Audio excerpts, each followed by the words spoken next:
So the Bible tells us that God has not given us a spirit of fear, but of power, love, and a sound mind. Well, this goes back to our identity and who we are. Back in Genesis, we see that God created us in his likeness and his image.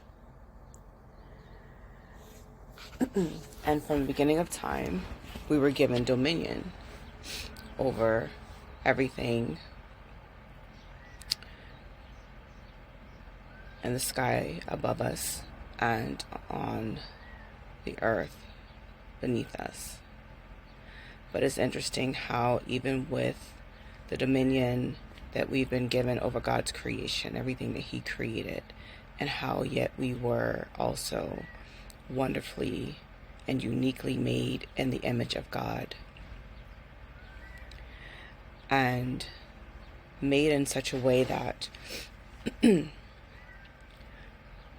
were made so different than the rest of his creation, where God himself would breathe into man, which would separate us from everything else that he created, which gives us his spirit, and he gives us dominion, he gives us authority, he gives us power.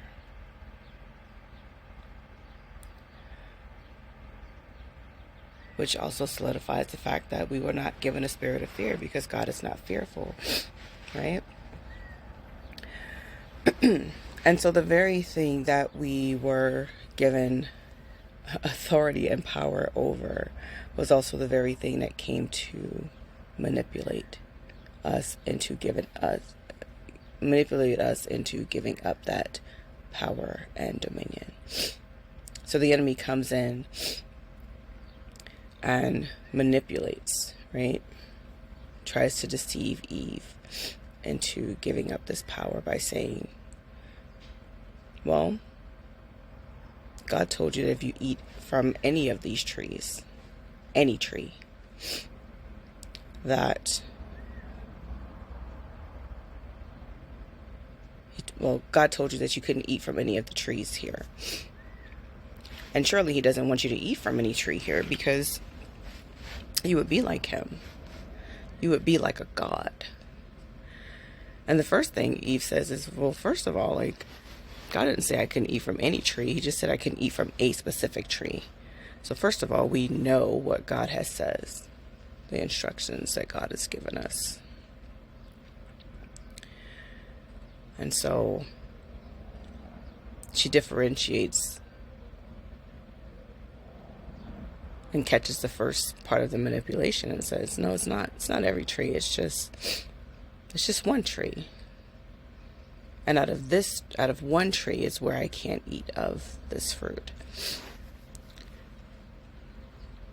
And not only can I not eat it, I can't touch it. I can't eat it.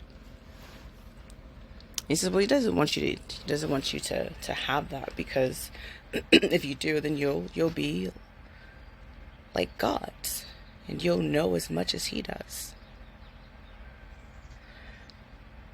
And so she questions it. She's like, well, can't be that bad, right? So why does she has to sit there and ponder something that the enemy says when God has already told her who she is? You're already made in the likeness and the image of God. And by his spirit, you're already given wisdom. By his spirit, you're already given dominion. By his spirit, you're already given power and authority. You are made in the image of your creator. What more do you want? What more can you ask for? So how is it that you are now being deceived as if there is more, or there is greater? What more is there? What more is there than to be made in the image and the likeness of your creator? You already have everything. So now you're being deceived as if there is more. There's a higher level of elevation for you.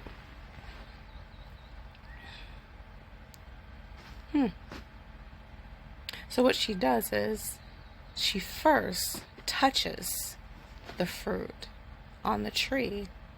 And when she touches the fruit of the tree and nothing happens, and then she decides to eat it. And when nothing happens immediately, and then she decides to share it with her mate, her partner, the one who God has said that you two together have dominion. Together you have dominion, power, and authority.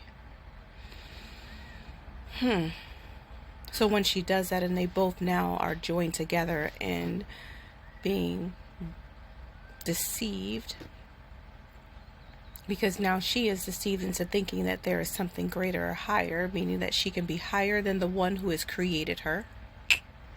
Problem. So now she deceives her partner into doing and thinking the same thing. And so she convinces him to partake in the very sinful act that she does. So they both partake in it. And now God comes. And then immediately what happens is they feel a darkness. Because not only did they be perceived or deceived into thinking that they would go higher, what actually happens is that they actually become lower. They lose their place. They lose everything that was given to them. They lose everything that was given to them. They lose the wisdom. They lose the faith. They lose the power and the authority and the dominion that they have. And so now their eyes are open. Yeah, their eyes are open. And so now they realize the things that they don't have. Interesting. Because they separate themselves from God. And they separate themselves from God because they allow the enemy to come in and deceive them into thinking that they didn't have enough. When God has said, I already provided you everything. Everything that you ever needed is right here. You are literally in paradise. And even in paradise, you have dominion over the paradise that I have granted you.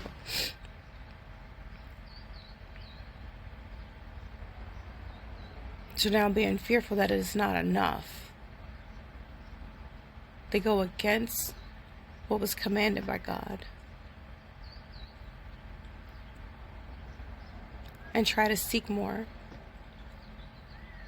And now they have a fall from grace.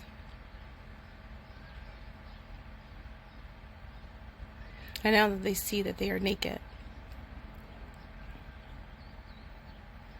And now they have a greater level of fear than they ever had before. Now it's worse. So now how do you come back from that? They run from God now. Because when God comes into the garden and they hear God, and God says, why are you hiding? And then they say, because we're naked. We don't want you to see us this way.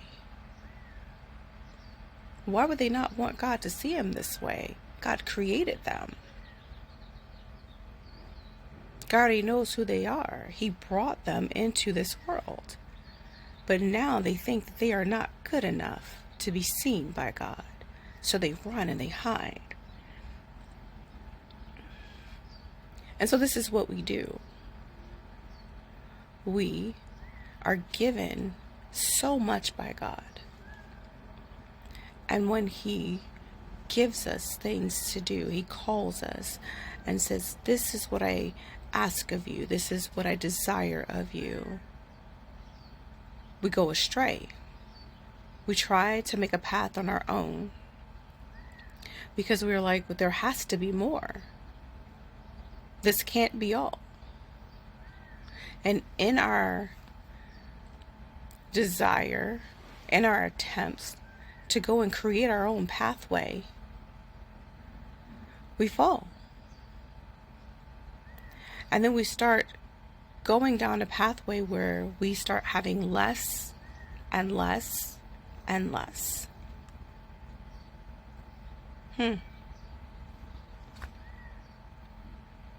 then when God is still trying to reach us and to pull us back or to find us, we're hiding from God. We're hiding from God because we are ashamed. We are fearful. We don't want him to see us. We don't want him to see us in our nakedness. But the truth is that he created us in our nakedness. But in this moment, because we have separated ourselves from God, we feel that we are never enough. We fear that we are not enough. And the truth is that we were always enough for God. Because remember, he created us in his likeness and in his image. We were wonderfully and uniquely made. God made us so differently than the rest of his creation. He sat back and had a whole conversation about how he was going to create us, and to create us in his likeness and his image. And then took the time to actually breathe his spirit into our bodies so that we may have the wisdom of God.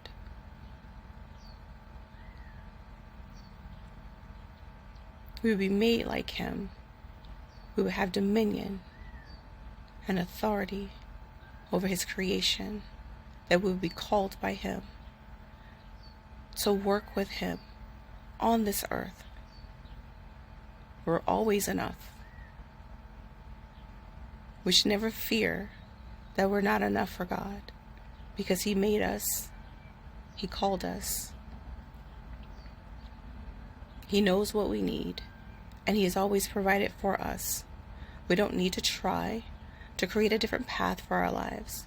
What we need to do is sit before God and understand the plans that he has for us.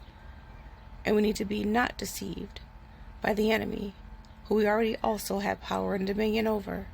Because since the beginning of time, God gave us power and dominion over the enemy, the one who comes to deceive us, to cause us to lose our place with God. Because he knows, sometimes more than we understand, our position and place in God's kingdom. So we don't have to fear. We just have to take our place with God and accept in our identity and who we are through his eyes. This is your morning message. Have a great day.